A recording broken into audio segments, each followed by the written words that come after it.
Observen ustedes que hay otros regímenes, que hay unos regímenes exceptuados cuya prima o cuyo per cápita es de más de 1 millón de pesos, si usted compara eso con los afiliados, perdón, de más de 2 millones de pesos, si usted compara eso con los afiliados al régimen subsidiado, que es de 273,000, el per cápita disponible, no estoy hablando del per cápita efectivamente contratado a las EPS. Existen más planes de beneficios, existe una gran segmentación del sistema de salud. La fuerza pública, los maestros, los profesores universitarios, los trabajadores de Ecopetrol tienen sus propios regímenes.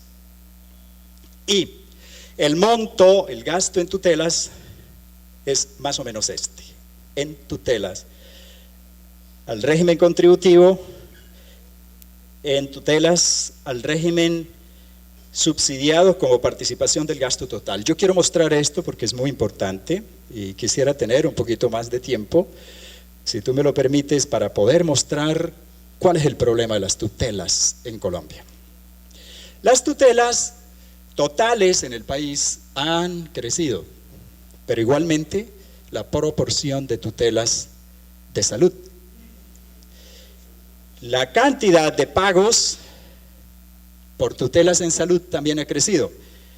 Estas tutelas de color gris oscuro son las que colocaban los jueces, la corte, sobre las cuales fallaban los jueces. La corte le ha dicho al gobierno: hay que introducir unos comités científicos técnicos, o sea, no los jueces sean jueces, sino los médicos sean jueces y fallen sobre lo que debe lo que realmente necesita o no un paciente, pero en la medida en que, por la medida del gobierno con mandato de la corte, bajaron las tutelas de los jueces, se incrementaron las tutelas de los comités técnicos científicos.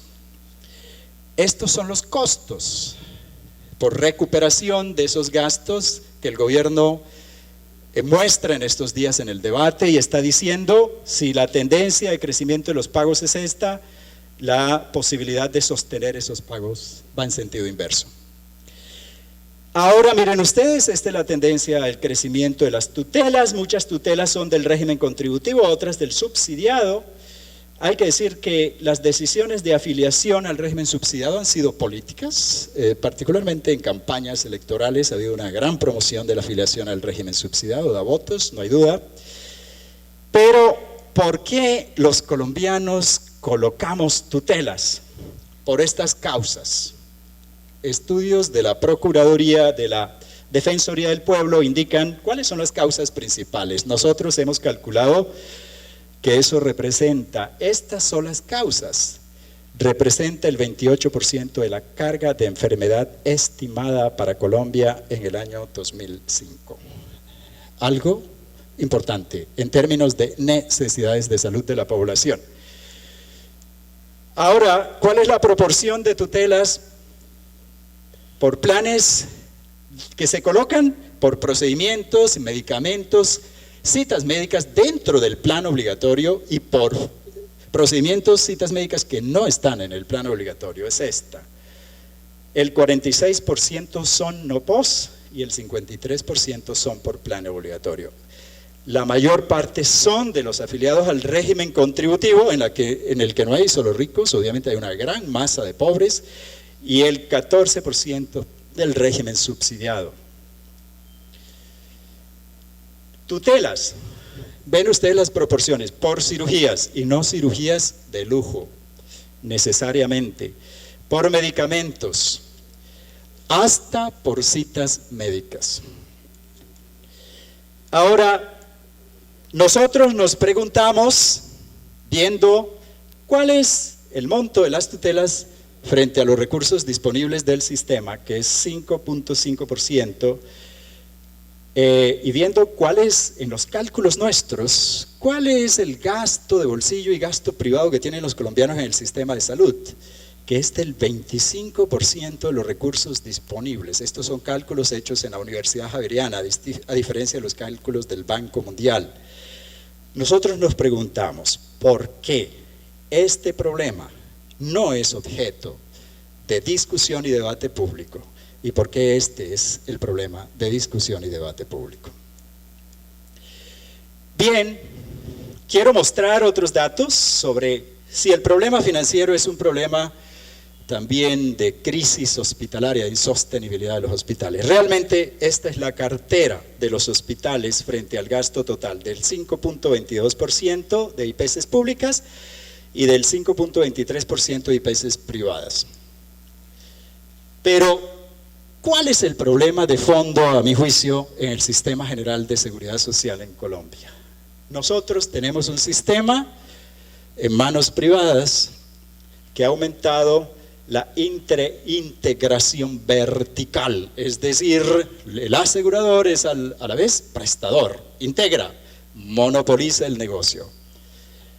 Segundo lugar, la mayor parte de la red de EPS y de la red privada y de la red de prestación de servicios es privada.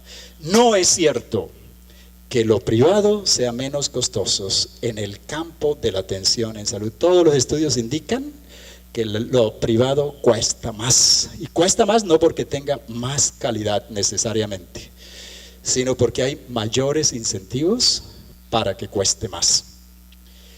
Lo otro que decimos es que hay mala gestión del flujo de recursos, tanto de los recursos que administran las EPS como los que administran los entes territoriales. La demora en el pago de los servicios prestados es enorme, y lo es por muchas razones.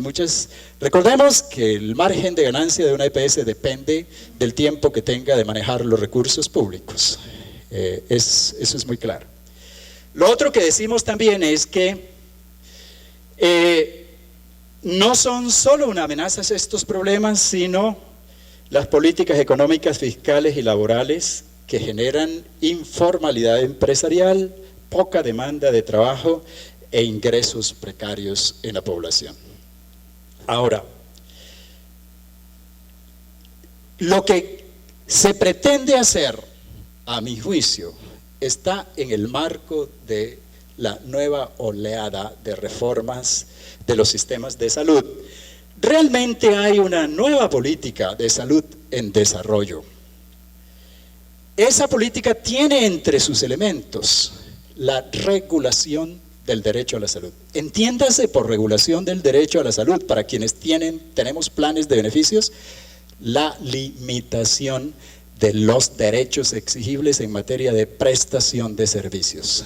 En Chile, aquí también tal vez se ha venido hablando de lo que es explícito y de lo que es implícito, de lo que son garantías exigibles y de lo que no son garantías. Y se ha propuesto como instrumento mecanismos de priorización fundamentados en procedimientos técnicos como el costo, efectividad, la carga de la enfermedad, entre otros mecanismos que incluyen o excluyen beneficios según los criterios de los expertos. A pesar de que se dice que siempre hay la posibilidad de la consulta ciudadana, pues la propia consulta ciudadana es reinterpretada en función de los valores y de los criterios de los expertos.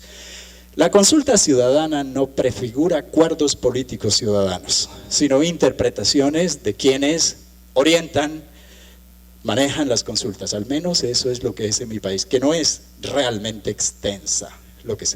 Ahora hay una serie de mecanismos, de instrumentos de gobierno en esa dirección.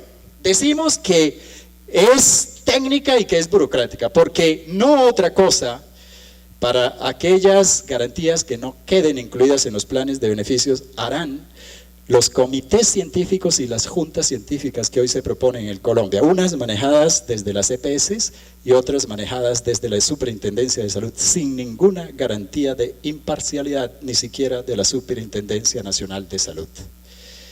No es gratis que hoy en mi país el Superintendente Nacional de Salud sea el hermano del presidente de AFIDRO, la Asociación de Droguistas de las grandes empresas transnacionales productoras de medicamentos.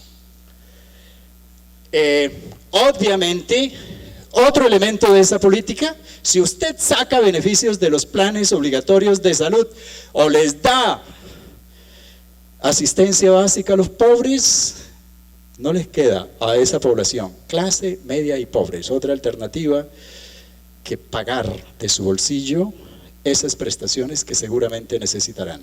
Como consecuencia, crecerá y se diversificará el mercado privado de aseguramiento. La ley ordinaria en Colombia prevé la creación de seguros voluntarios de salud, no solo entre las EPS, sino entre otro tipo de aseguradores privados, de modo que el negocio es redondo. El otro elemento, sui generis, en el debate colombiano, es la obligatoriedad del autocuidado de la salud de las personas y de las personas respecto de su familia y de sus comunidades. En el desarrollo del debate político en Colombia, en una primera versión de la ley estatutaria, se decía que se elevaba a la categoría de deber de los ciudadanos cuidar de su salud, y si no lo hacían, serían castigados con primas adicionales por servicios que se demostrara tenían relación con fallos en el autocuidado. Esa propuesta fue el garrote, se nos quitó, pero se nos dio una zanahoria. Si usted se cuida de la salud, entonces a discrecionalidad de las EPS, usted puede disminuir la parte de copagos, de cuotas moderadoras y de cuotas de recuperación cuando demande el servicio. Ojo, esto violenta la libertad humana. Y segundo, no es demostrable que los fallos en el cuidado de la salud individual y colectiva sean consecuencia de la pura agencia de los individuos. Generalmente son factores estructuralmente determinados los que empujan a que una persona consuma más licor, fume más cigarrillos, consuma alimentos no nutritivos que le generan obesidad, etcétera, etcétera. De modo que este es un debate crucial, es un tema central en los debates de la política de salud en nuestros países. Y el otro elemento es la introducción de una nueva versión de la atención primaria. Recordemos que los países latinoamericanos en el Acuerdo de Montevideo declararon la necesidad de implementar un enfoque de APS renovada. Y nos lo recordaba ayer Rubén. El informe del año 2008 de la Organización Mundial de la Salud dice que hay que introducir la atención primaria.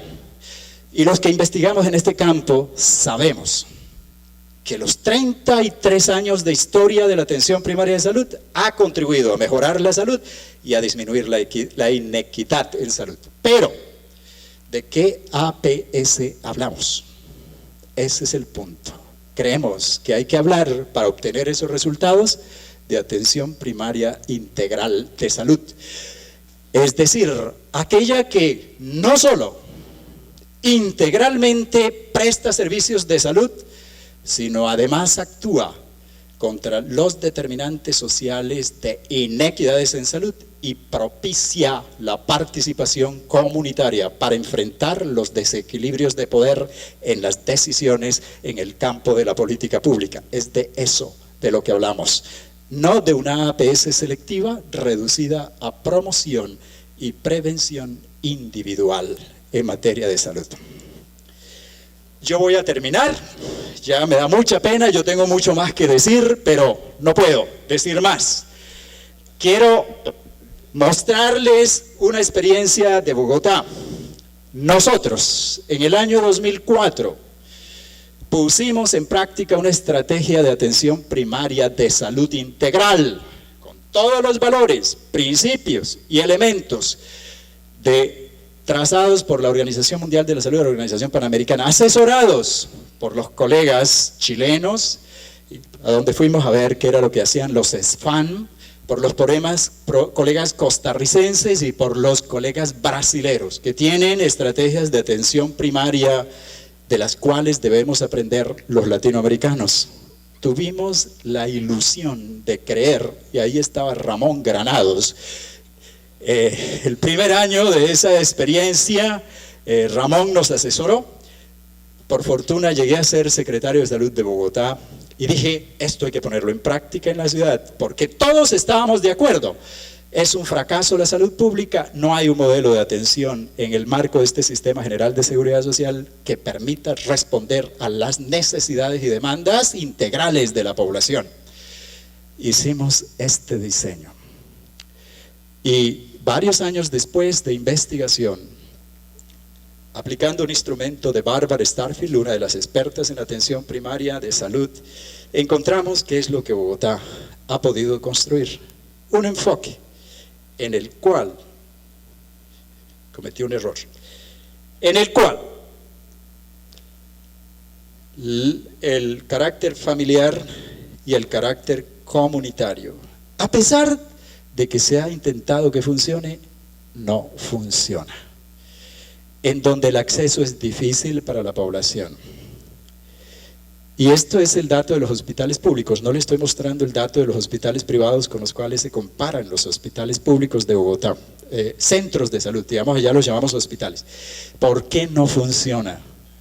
Porque la lógica del sistema no está orientada a prestar servicios integrales, porque hay un enorme dominio de las EPS, porque hay una fragmentación del mercado, porque usted no puede territorializar la atención en salud y prestarla de modo integral.